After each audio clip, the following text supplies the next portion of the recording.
one of the virtues of literature, that it allows you to look at reality from the eyes of another human being. That you are not only congealed or sometimes imprisoned even in your own point of view, because if you see reality only through your own point of view, you do not see reality. You see the projections of your values, your wishful thinking, your nightmares. But if you allow yourself also to see reality from the other's point of view, and sometimes it's the point of view of your enemy, and this is really harsh thing to do, because you act against your instincts. You say, for some hours or days or a year, I will look at my own reality through the eyes of my enemies and look what they see, how they read the text of the conflict between us, how they read me, what they see in me that maybe I do not see. Maybe I do not dare to admit that I have those bad qualities that the enemy sees inside me, because it's always the enemy who senses before us the bad qualities, because our bad qualities are directed at the enemy. And we like to think that it's only temporary, only until the conflict is over, and then we shall regain our wonderful selves, righteous self. It doesn't go that way, because so often the bad qualities infiltrates into your inner organs, inner system, and they are there to stay, and they will change you.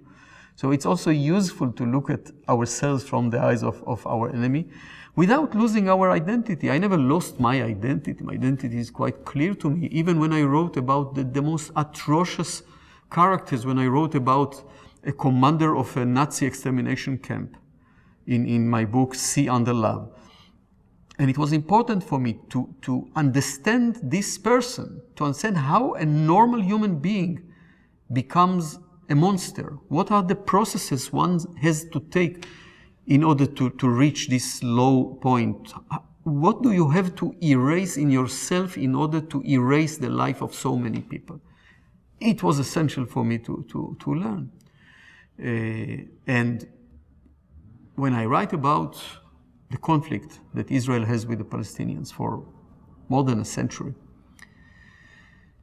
I write because I feel that, well, writing is my way to understand my life and to be able to be in contact with my life.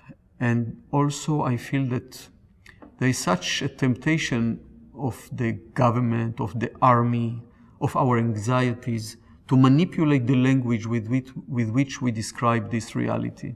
The language is the first thing that is being manipulated and forged in a distorted situation.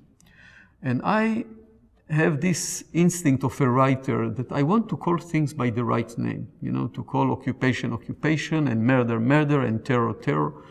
I think it's important to give the right, accurate, nuanced names. The word nuanced is important because when you live all your life in war, like we do, in fear, you become narrow-minded in a way. It's like an instinct of survival. You minimize the surface of your soul that come into contact with reality.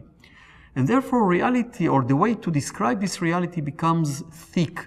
There is huge stereotypical formulation and generalizations.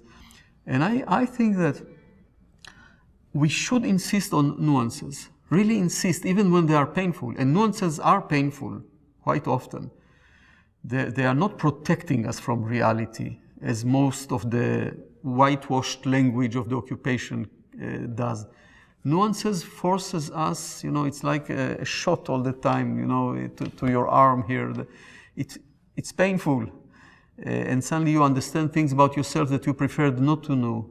But this is it's not only regarding the occupation and our relationship with the Palestinians, it applies to all writing. It is painful sometimes, it forces you to give up all those defense mechanisms of the cliches, of the conventions, of the self-deceits. All these you are not allowed to when you write a book.